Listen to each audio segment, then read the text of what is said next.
Check it, check. What is up, my good people? This is BQ here from the King of the Mountain podcast. Now, I'm doing something a little bit different. I'm talking about Bound for Glory because I was there in person, and I'm just gonna talk about it a little differently than we would normally review it. Now, Will and Kyle did review this in super show form, kind of like we did the preview with the guys over at the TNA Asylum Hillcast, Raven Effect and TNA Dude. So that will be coming out soon, and you'll get a full analysis of the show that way. But I wanted to do my own show here, and I wasn't available for that one because I was coming back from Orlando. Myself and the family, we drove up, and we were there for 48 hours and had to come back. So, I had to get back to work. Yeah, I took the time off to go there, but I really wanted to make sure I was there. I was there for Slammiversary too, because I'm hoping to move back to California sometime next year. So I don't know when I'm gonna be able to continue to catch those tapings again in Orlando, but it's always a really positive experience when I go there. And I will say to the day I die that Impact Zone is louder in person than it is on TV by far. It's not the dead crowd that the TV portrays it as, but so really good show. One thing I want to talk about really quick is, there's the rumors right now about the tape library possibly going to WWE. I'm actually in favor of this. And, let me explain my background to you a little bit. So I go to school on top of being a full-time parent, full-time job, part-time military, you know what I mean? I'm a full-time student too. And I go to school for business. That's where my degree is in.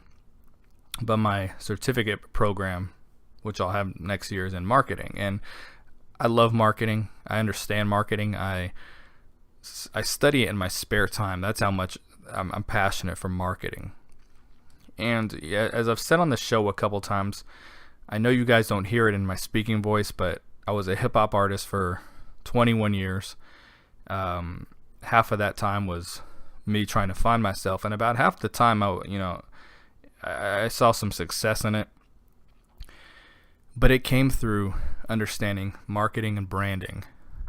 And people don't quite understand what those things are. They think they do, but they don't. If you break it down and really read about it, it's so much more complex than people realize. The reason that if this whole tape library thing happens, now, I always say, if it doesn't come from PW Insider or PW Torch, I don't personally believe it. Those are my two sites that I feel are very reputable. I don't listen to Jim Ross. He's a legend, but he's not an insider. He's not a journalist. Justin LaBar and WrestleZone and WrestleZone is a glorified dirt sheet. They know very little about TNA. They pretend they know, but they really don't know shit. They're WWE people. So those are my sources. When it comes for them, I believe it. So this could be true. Maybe it's not true. I really don't know. No one really knows at this point, as of right now, recording this. But the reason I'm for this is because a rebranding is very necessary with TNA. Now, a rebranding, some branding for dummies right now. A rebrand does not just mean changing the name. Because this is what people tell me when I keep saying TNA needs a rebranding. They say, people are still going to treat it like TNA. It's still going to be TNA to people. That would be if the rebranding was done poorly. So let me explain to you branding real quick, and then I'm going to get into Bound for Glory, but I want you guys to understand this real quick, because if you understand what I'm saying, I think you're going to be a lot more optimistic about what Billy Corgan is going to do with the company if he does buy it, change the name. Okay, the name needs to change, guys. And I mean, as long as there's no TNA, there can be no LOL TNA, no TNA Awful, no Crying Dixie if we get Dixie out of the picture. Like, those things have to go away. They have to. And TNA's PR game is so poor. Google Josh Matthews. Do that sometime. Google Josh Matthews. This guy has been the lead announcer in TNA for a couple years now. And when you Google Josh Matthews, you're not going to see anything positive about Josh Matthews working for TNA. You're going to see Josh Matthews fired by WWE. Josh Matthews tells Jim Ross, go home. Josh Matthews tells TJ Perkins, just go home. Josh Matthews show on ESPN radio canceled. Those are the top, the page one Google searching Josh Matthews. Now, when you know marketing and you know PR, you do things to make that go away. You have to. You can't Google TNA and a whole list of negative stuff comes up. You just can't. You can't afford that. The company has to start over. If it means getting rid of the tape library, then get rid of the tape library. Most of those wrestlers don't even want to associate themselves with TNA. That's not the culture we want as fans. That's not the culture the company wants. They want to create a new identity, a new culture. So let me explain to you why rebranding TNA is a good thing, okay? Now, branding is not just changing a name. It's not just changing a logo. It's not just changing a website. Now, those things are all necessary. Those things do have to happen, and we missed the bus at the top of the year not doing those things when they debuted on Pop. They gave us the same freaking products because Dixie thinks all I got to do is put on a good wrestling show. And as good as Slammiversary was, it was just a good wrestling show, and that's why it didn't get the props it deserved. Bound for Glory is a different story. But when you're rebranding something, you are changing the presentation. You are changing the culture. You make it feel different. You change the direction and you change the identity. It's not just a name, a website, logo, colors. Those things do have to happen. Don't get me wrong. But culture, direction, identity make it feel different. I'm going to use some examples for you. SmackDown Live, for those who pay attention to WWE at all. And I'm sorry to talk about the E here, but I have to for you guys to understand this. SmackDown, they did a brand split, okay? They got a new logo. Colors about the same. Switched up the announcers a little. Have some new camera angles from what I understand. I don't watch the show. But from what I understand, there's new camera angles. Which people are getting really excited about these camera angles on Twitter. SmackDown is the same shit show that it was a few months ago. It is the same shit show. Now, why do I say that if I don't watch the show? I keep up with the product.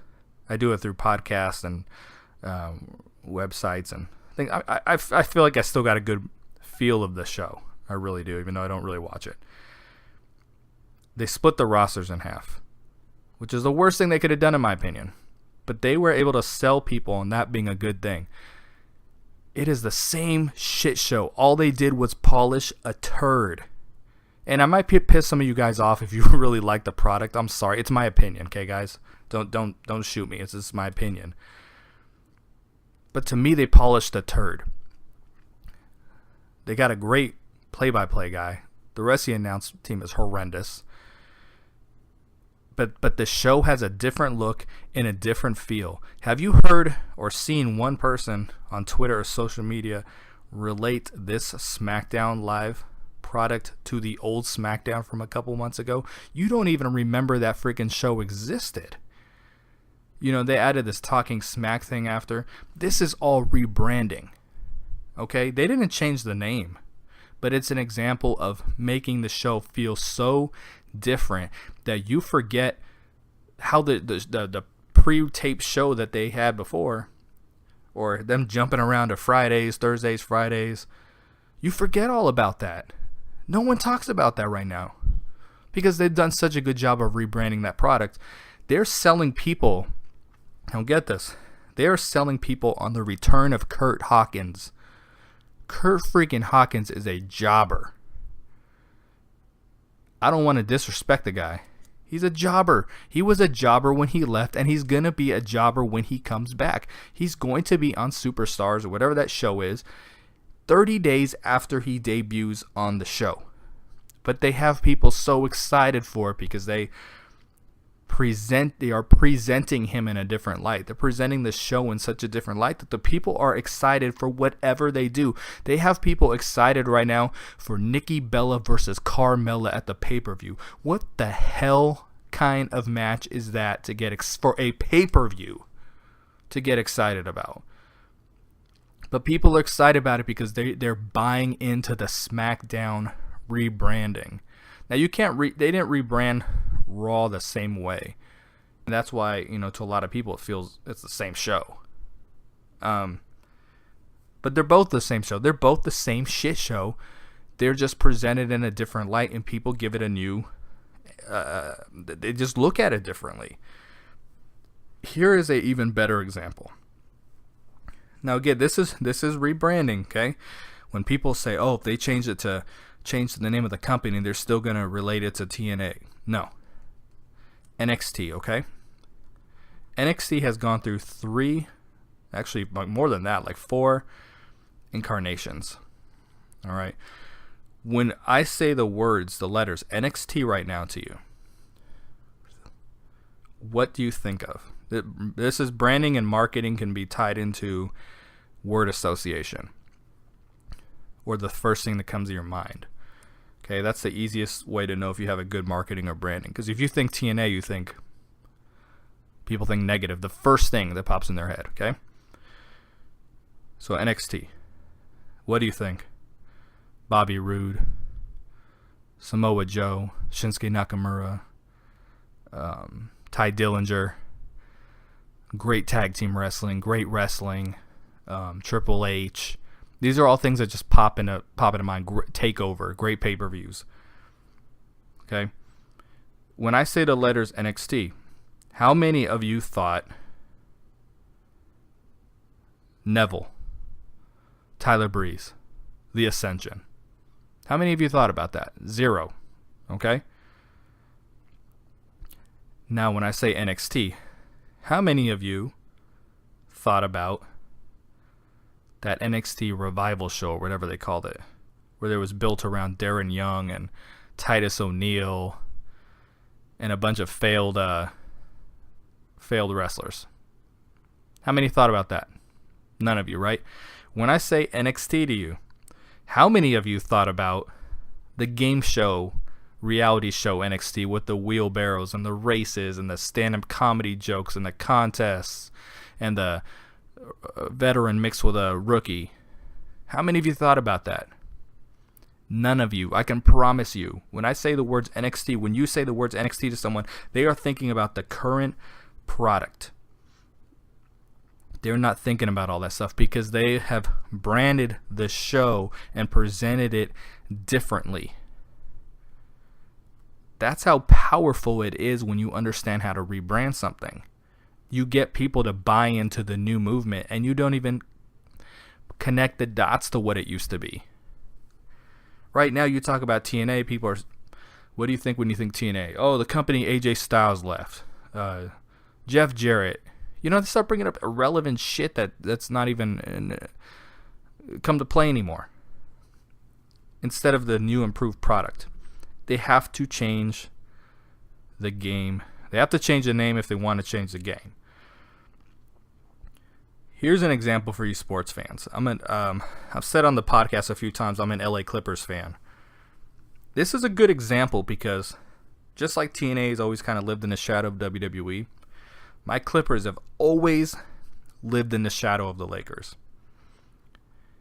It didn't matter who was on the team. It didn't matter what positive things were going on. They were always in the shadow of the Lakers. There was one year where the Clippers were named the worst franchise in sports. And then you got the Crosstown Lakers, who've got the 16 championships, and Magic, and Kareem, and Shaq, and Kobe, and this rich tradition and history. And I mean, it's like comparing WWE to TNA. And when you said you were a Clipper fan in Southern California, people are like, oh my God, why do you watch the Lakers? If you have an option to watch it too, what are you doing watching the Clippers? And we had this racist owner for 33 years, Donald Sterling. He was a racist. He was,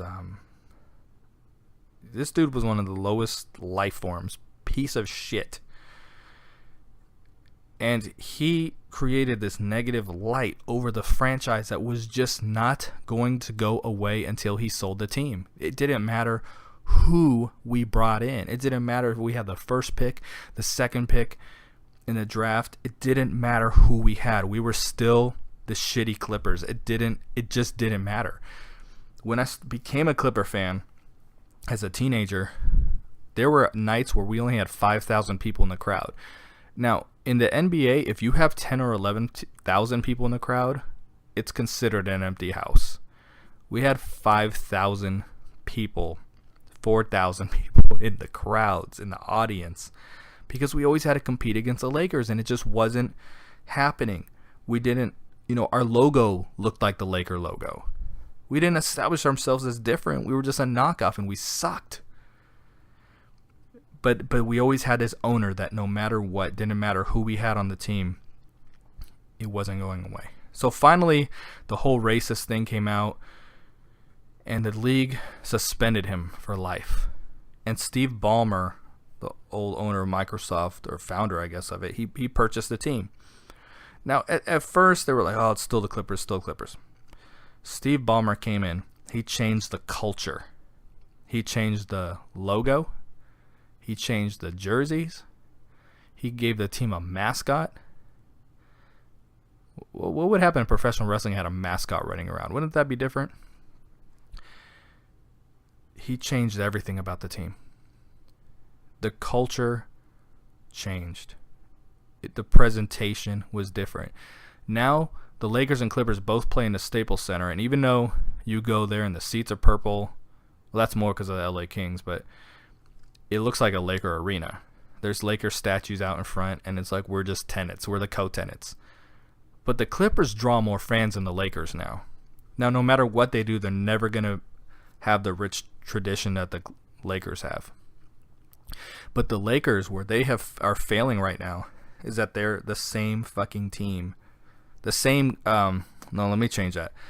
They have the same culture that they always had. When they have new free agents come in, when Carmelo Anthony, LaMarcus Aldridge came in, and these guys were said, what are your plans for winning this season?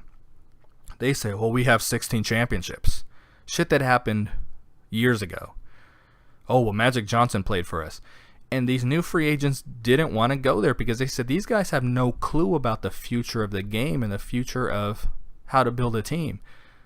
They were living in the past, doing things that used to work in the past. And now they fucking suck.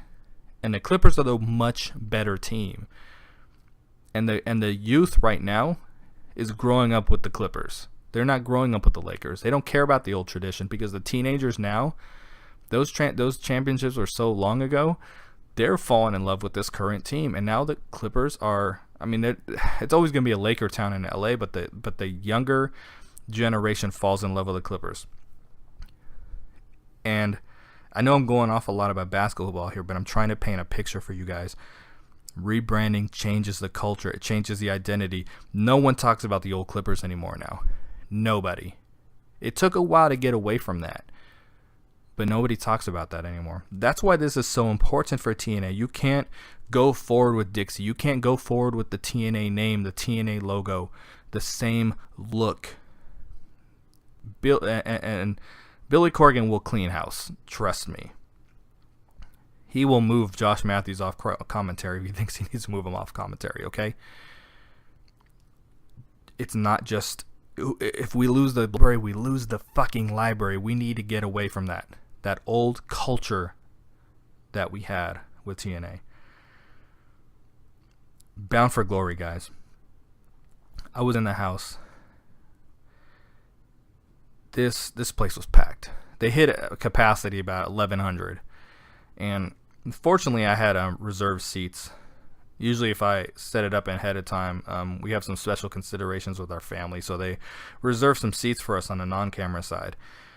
And it's not as fun over there because the non-camera side is, like when they come down the ramp, that little non-camera side, the reason it's kind of empty sometimes is because it's reserved seating for people who need it, or have or VIPs who have kids and don't want them in a crowd, or special guests. So I was sitting next to special guests of EC3,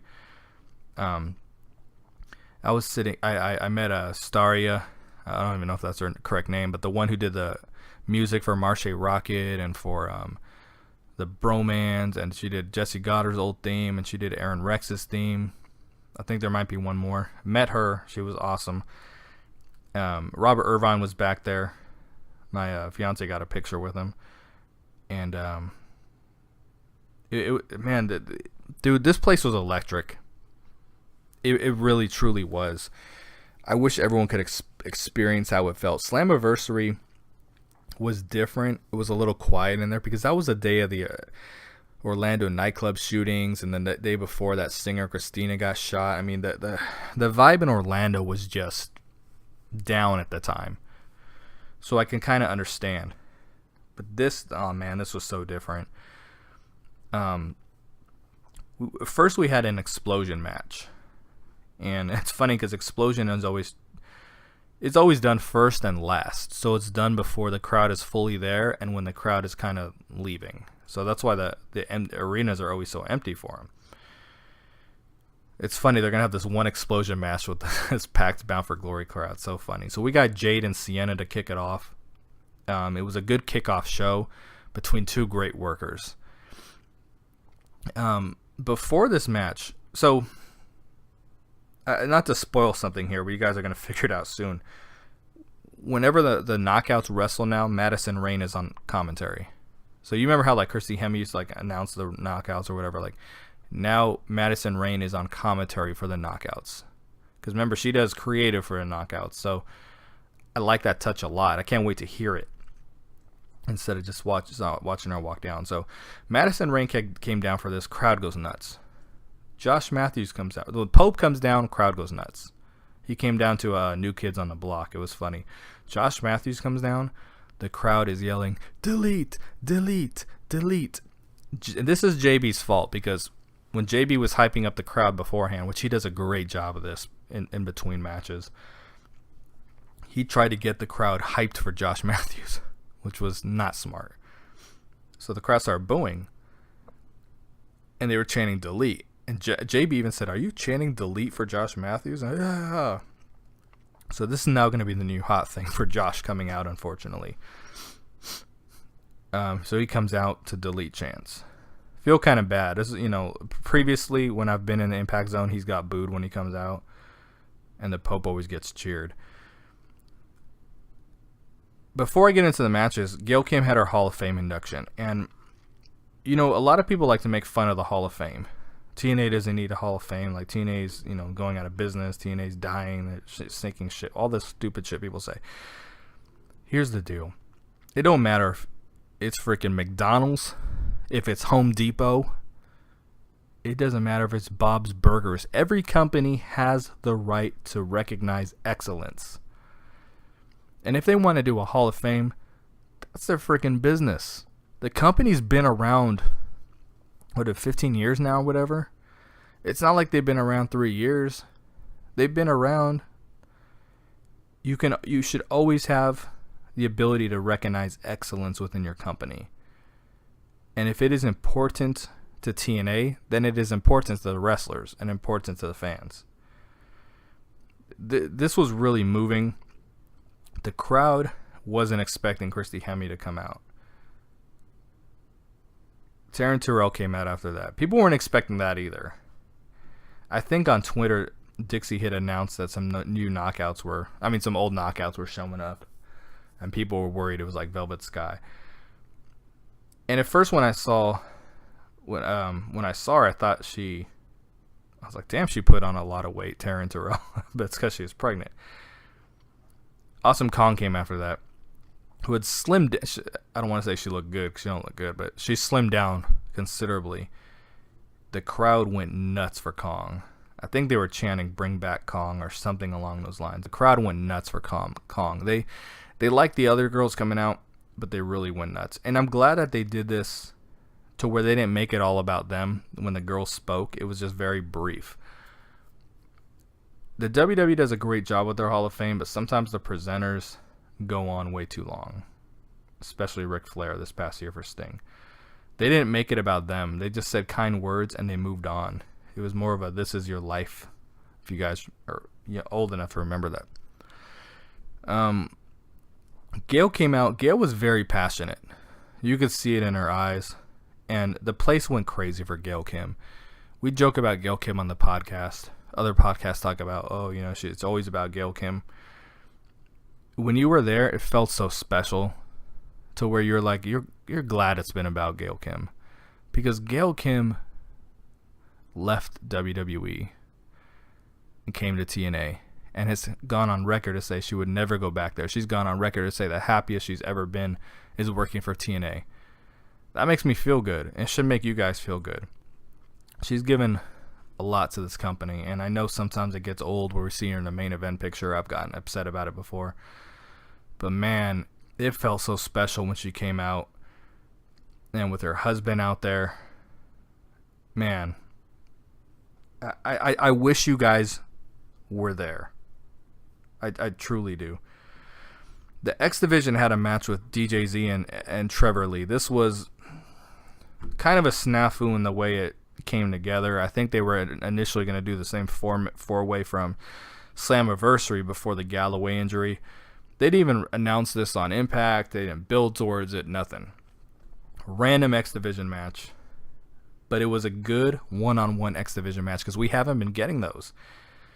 For those of you who want Trevor Lee to be let loose and they got to let him do his thing in the ring, understand how TNA operates, okay? You guys have, if you've been hearing the show for a while, you've heard me complain about cool heels. It's one of the reasons I stopped watching WWE.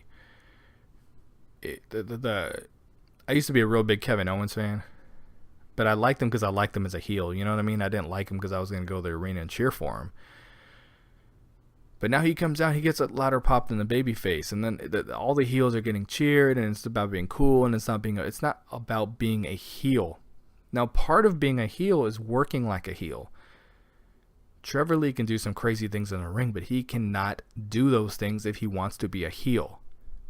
That's what TNA wants. They want that old school feeling back. Bennett, Lashley, Everett, guys that we enjoy and we're entertained by when we watch the show. These guys are getting booed in the arena.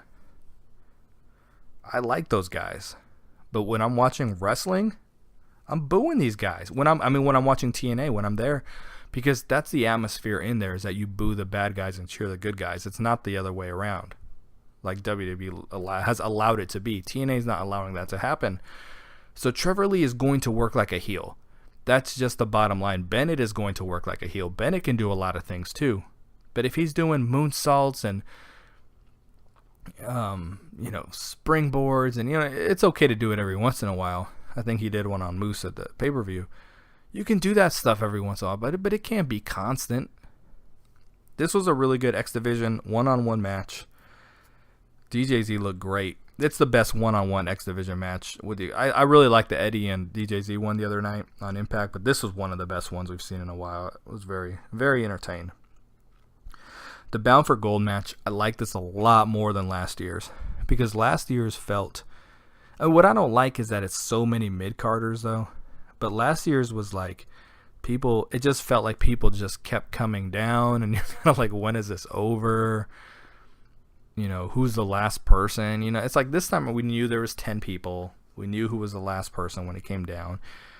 And last year's was not treated like it was serious. So, like when Mahabali Shera came down, he comes down doing his shtick. He comes in the ring and starts dancing, and all the wrestlers are dancing with him. And I point this out about TNA a lot, that they've been so good in 2016 about when there's heat in a match or a goal, you don't come down and do your shtick. And I know I use the WWE references a lot, especially for someone who doesn't watch it, but I mean it's because they're the main show, it's so easy to compare to them. But because a few months ago I was still watching, but it was like when the club came and attacked the Usos, and I think they had a match the next week. Why are the Usos coming down doing their no? No, your music hits and you get to that fucking ring and try to kick that person's ass. So that was something I didn't like last year. And this year, Shera didn't do that. Shera came to the ring because he wanted to win the freaking match. And TNA has done such a good job of this year. It's one of those little psychology things that I don't think that casual person picks up on at all. But it's like can't think of the word I'm trying to say. You get more involved in the match when you see heat. You're more invested into it. You might not realize it, but you are, from those little tiny things. Tyrus won last year, and I thought they missed a couple opportunities for him to cash in on his boss. So this was a pretty good show. Pretty good match, and Grado provided the comedy spot. It did make everyone laugh in the crowd, especially when he went back to the locker room still dancing because his music was still playing. It was a good touch. Aside from that, they didn't have any real fast eliminations. Everyone looked good in the match. It wasn't, last year also we had the Pope come from the announcer table and get eliminated right away. The match just wasn't important. This one felt important. Eli Drake, when he fell out of the ring at the end, he was right by us. I don't know how this portrayed on camera, if it even showed he was eliminated or if the camera was staying away from him or what it was doing, but he was hanging by his feet for a while. And that's when I kind of knew he was probably going to win it. I'm kind of over the finish where someone comes up from behind and eliminates two people at once. But, I would have liked to see that one-on-one match at the end.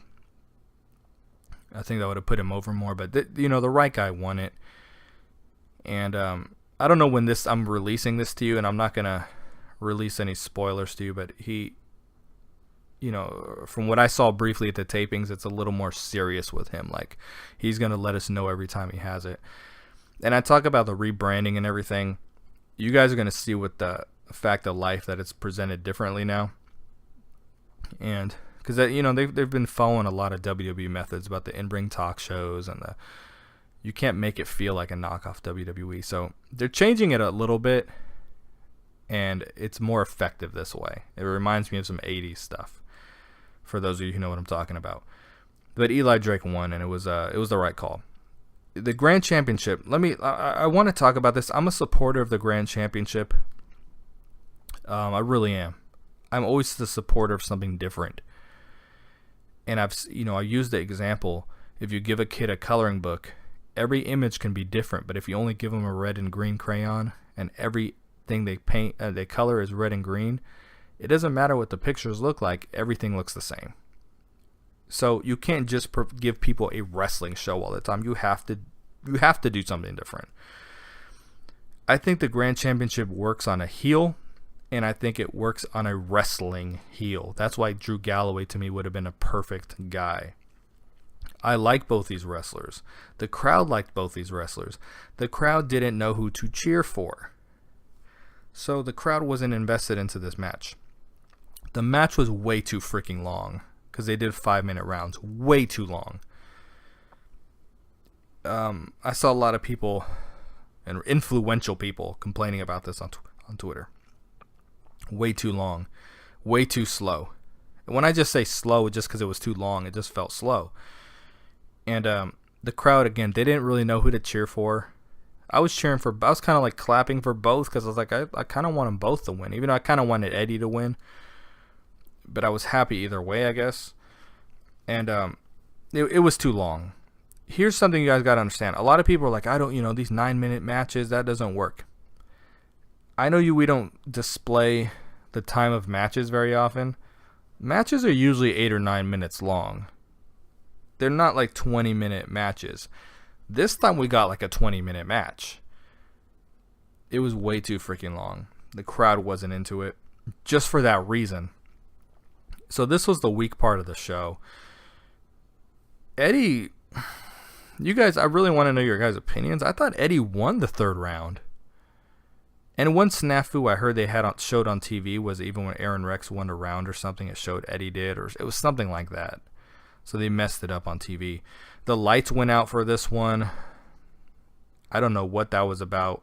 They had the spotlight going. But I know when the light turned back on, Eddie kind of was like, oh, thank God. You could see it in his face. So I don't think it was done purposely, but maybe it was. Maybe it was something they were trying, like, oh, let's do a spotlight on it, and it came across. I don't know. But that people were chanting Dixie pay the light bill.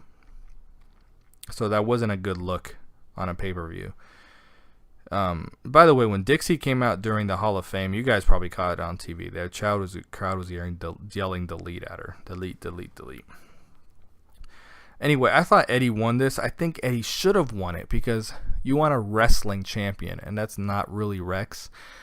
And again, I'm not gonna give away a lot when I say this, but there is some character development coming with Aaron Rex this set of tapings.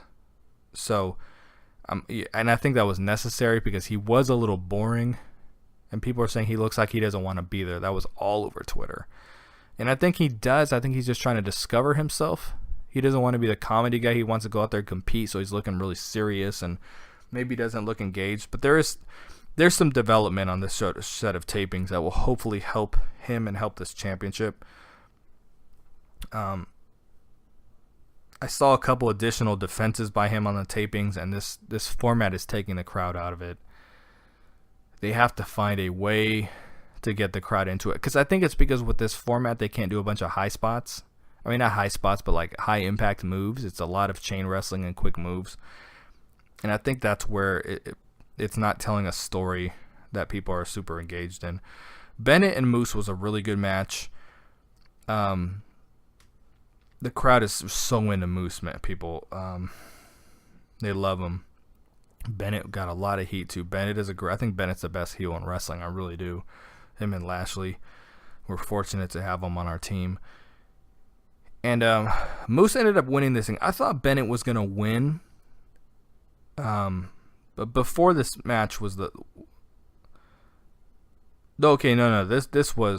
was later. So Bennett ended up losing this match. I really expected Bennett to win because I think Bennett eventually is going to win the world title, and when he does, I think he's going to be the longest reigning world title. I think he's going to break Bobby Roode's record. I really do.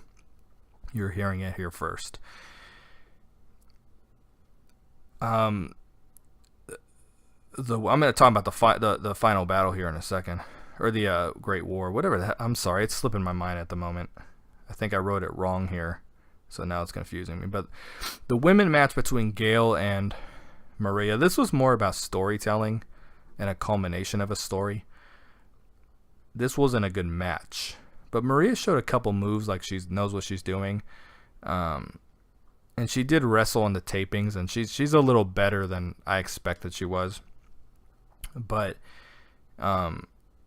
this wasn't a good match. But I think it was more about a story being told. The crowd went crazy for Gail Kim. They really truly did. That Hall of Fame ceremony was so touching. And, eventually she gets the win. I don't know if it came across on TV or what, but she gave her the double bird and said, "Fuck you." She yelled "fuck you" in her face and then delivered "eat defeat" and won. After that, then Bennett came out, was complaining.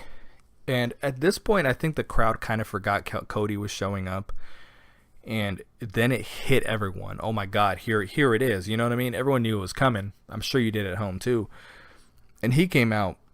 This place was electric for them. Insane. The whole thing was quick. It wasn't a bunch of talking. It was action. The move that when Brandy kicked Maria out of the ring, that didn't look good.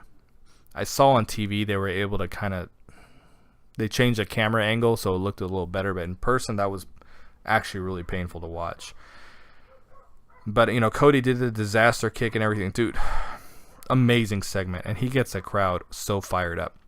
Here's something I want to say about the crowd and everything. Again, this was, almost 3 times the normal crowd that TNA puts on, but, I mean, it usually has. But people like to say, oh, the Impact Zone is dead. Now, you heard me say at the top of the show, it is louder in there than it translates to TV. But at the same time, if you guys look in the bleachers, for instance, on the show, I was observing this. A good number of the people sitting up there are in their late 40s and their 50s. It isn't the "this is awesome," early 20s crowd. Now, up on a ringside, yeah. But the people sitting down is an older demographic. And that's why sometimes they're just appreciating the match. And that's why, and people are thinking, oh, well, they're a bunch of tourists. There's no fucking tourists at these tapings, people. Like, there's some there, but oh my God, it's not that many at all. There was definitely none at Bound for Glory. But with this being said, the Impact Zone crowd responds to charisma. They respond to Cody. They respond to James Storm. They respond to Eli Drake. Those guys get a lot out of the crowd. Now here's a good example. At the end of the tapings, they did an explosion match, and once the main event is over, people start leaving. So the explosion crowd is real thin, and the crowd in general, the tapings I went to was thin. It was thinner than I expected it would be, and which is kind of unfortunate. But the match was Grado versus Eli Drake. The match before that was for one night only. It was Braxton Sutter versus Andrew Everett. And Braxton Sutter, for someone who's a little dry personality-wise, he also knows how to fire up a crowd. And the crowd is very loud when he comes out. But for the match for Grado and Eli Drake, I don't know how many of you are going to see this explosion match. There was almost no crowd in there. But this crowd was so loud for the match, it sounded like it was a full arena. Because Grado and Eli Drake know how to put on a show, and they know how to get the crowd involved. So sometimes when you see the crowd at the Impact Zone maybe not popping like how you think they should, you need to look at it as more of a reflection of what's going on in the ring with the wrestlers, because Cody got the place insane. And the night of the tapings, like I said, a little bit thin, insane in there for him. Guys like Bram, who don't have that charisma, they're not going to get that out of the crowd, and that's why I use James. I mean, you just look at James Storm. James Storm always got the crowd fired up. Jeff Hardy always did, because they respond to charisma. They're not the "this is awesome, take over the show" crowd. You have to impress them. Okay, the Hardys versus Decay. I have seen a lot of things in my life in person. I was there when Drew Galloway cashed in. I was there for the title change of the tapings coming up. When I was a kid, George Brett, Hall of Famer, Kansas City Royals. I was there for his 3,000th hit. I was there when I've been to 2 Brock Lesnar matches in person. I've seen Hulk Hogan wrestle in person. A few 8 rows back. I was there when the Shield in the arena. Okay, when the Shield when they all won titles, when Ambrose won the U.S. and then they won the tag titles. I was there when the Shield lost the tag titles. It was the same arena, believe it or not, when they lost it to Cody and Goldust. Okay, I was there when Brock Lesnar was wrestling Seth Rollins and the lights went out and the Undertaker popped up. I've had floor seats for the Lakers. Floor. Like the same row as the Cleveland Cavalier bench. This was a long time ago. Sean Kemp was on the Cavs. Okay, I've seen some pretty cool stuff in person. I've never been so engaged in anything as I was in the Great War. I didn't know what was going on around me. I didn't care. It was tunnel vision. It was just me and what was going on. I didn't think about my kids, my fiance, my family, the other people in the arena. Nothing. I've never been so lost in something before. I wish everyone could experience what this match was like in person. Now, I heard that you could hear the crowd reactions and stuff on the backstage parts, which was great because oh my God, we were laughing so hard and cheering so hard and clapping. The crowd, it was just so special. I've never seen anything like it in wrestling. It made the final deletion and deleted Decay look like the freaking Ambrose Asylum match. If you saw that, snafu. That was the last WWE pay-per-view I watched, by the way. Insane. Like, when they disappeared, and I've said it on the podcast before, and I hope you longtime listeners know, I keep saying they need to wrestle in the theme park. They have to take advantage of that, and they freaking did it, and I popped so loud for it when it showed Matt and Abyss in front of the Universal sign. I'm not even going to go move segment through segment, nothing. Dude, this shit was so crazy. It was the greatest thing I've ever seen in my life. And when you knew they were coming in the arena, the people are looking around like, where are they coming from? Where are they coming from? I'm telling you, people, I've met celebrities. I've seen huge sporting events in person. You know, I've seen Michael Jordan play. I've seen Mike Tyson fight. I've seen it all. I've seen some of the most iconic moments in sports as a kid just watching TV. I've never been so lost in something in my life. And maybe that's like really dramatic or whatever, but I was so entertained by this. The feeling in person was, I can't even explain it. I can't begin to explain it. We looked behind us, or it's like to the 10 feet to us, to our right, and baby Maxwell was there. This lady was holding him. This kid is so poised and calm. And I think seeing him next to my own kids made me realize how calm this kid really is. You kind of, you see it on TV, but being there next to the kid, oh my God, this kid is something else. So this lady's holding him. All of a sudden, he just randomly starts doing the delete arm. Like, no one was telling him to do it or nothing. He was just sitting there dressed in his little broken Mac costume, and he's just doing the delete arm. At the tapings, he was so over, and I know this part's not going to be on TV. They're going to edit it out, but Lashley was cutting a promo, and he was trying to be a dick like he is. And they started going, Maxwell's better. And it's just crazy about Maxwell. Rebby starts dying laughing. Matt's laughing. Lashley starts laughing and said, you know what? I can't even be mad at that. And they just had this special moment with the crowd for a second. And then Lashley went back to being the asshole Lashley. So obviously they were going to cut that out, but I thought it was really cool. And again, it was just special. It was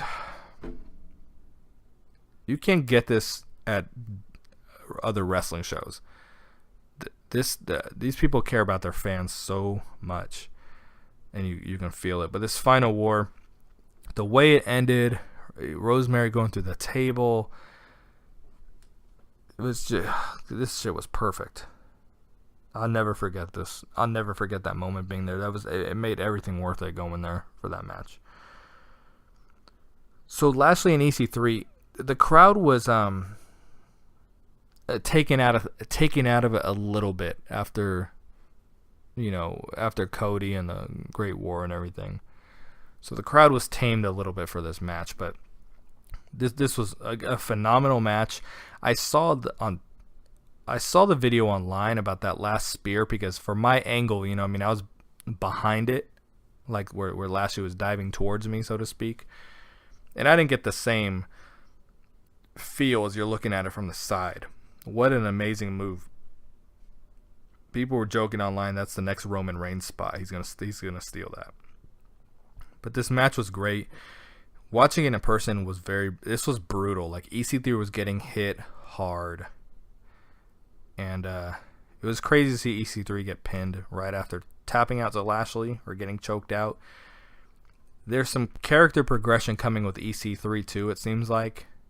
Again, I'm not giving spoilers. I'm just giving you an idea what to look forward to with the tapings. It seemed like because you know how we were saying on our show, he's kind of seemed like he's lost his mojo a little bit. I think they're working on something with him. It just felt really different. That's all I'm going to really say. And I think you guys will see it Thursday night with when Impact comes on. They announced a couple matinee tapings due to the hurricane for Impact. That really worries me. Just because of the number of the people that work during the day.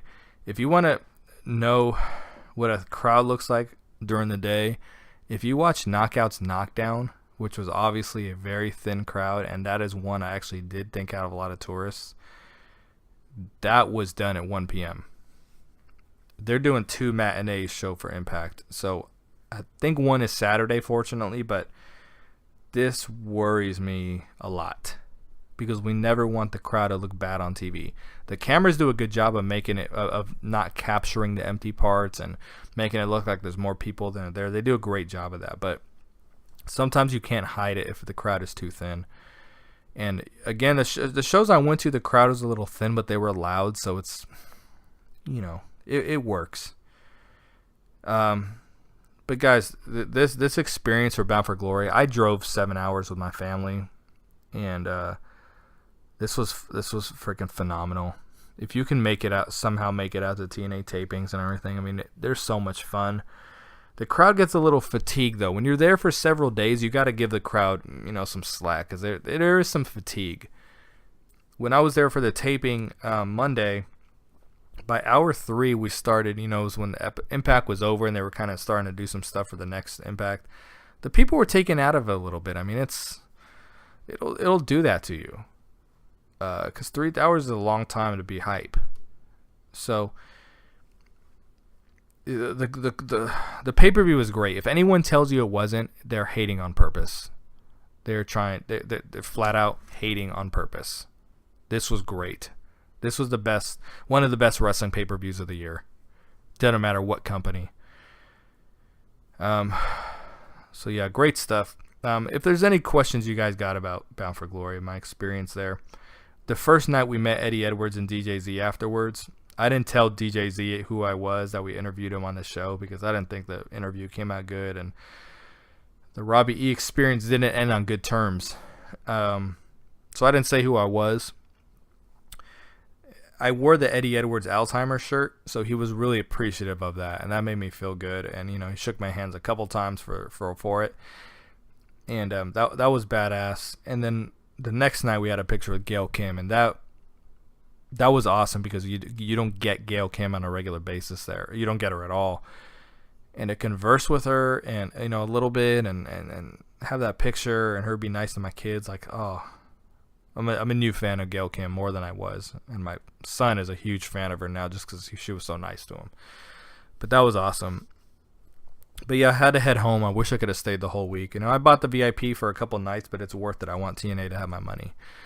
I've been talking close to an hour here. I talked a little bit about rebranding the company, why it's important. I hope I painted a picture for you guys a little bit on why you have to rebrand things. You get a new name, new website, new look, new logo. You do all those things, but then you change the feel. You change the camera angles. You change the set. You change something about the ring apron. You maybe even have to change the announce team. You change the look when they're announced, being interviewed backstage. You do all these things. People forget about the old TNA. We'll forget about the old TNA. Again, what do you think about when you think about NXT? Are you thinking about Derek Bateman? Are you thinking about the early days of Daniel Bryan? Are you're not thinking about those things. You don't even connect those things with NXT because they're doing a good job of rebranding. You don't even think of the old SmackDown from a couple months ago. And again, like I said, it's the same shit show. They just did stuff. They're just presenting it different. Rebranding is it's a process. It's not just a name change. It is a process, and when done right, it works. Thanks for listening. I meant for this to go 30 minutes. I talked to you for about an hour, so there's going to be a review coming up pretty soon. We'll put it onto YouTube. I don't think it's going to go on Podbean, but it'll go on YouTube. Enjoy it. I'm not there for it, but those guys will do a good job, I'm sure. So until next time, we're reviewing Impact. It's on tomorrow night, so we're going to be reviewing it here pretty soon. It's probably going to come out Saturday because I have to work Thursday now since I took time off for Bound for Glory. So, but thanks for listening, guys. This is BQ. Hope you enjoyed my take on being there live and how special it was. And we will talk to you guys soon. Peace.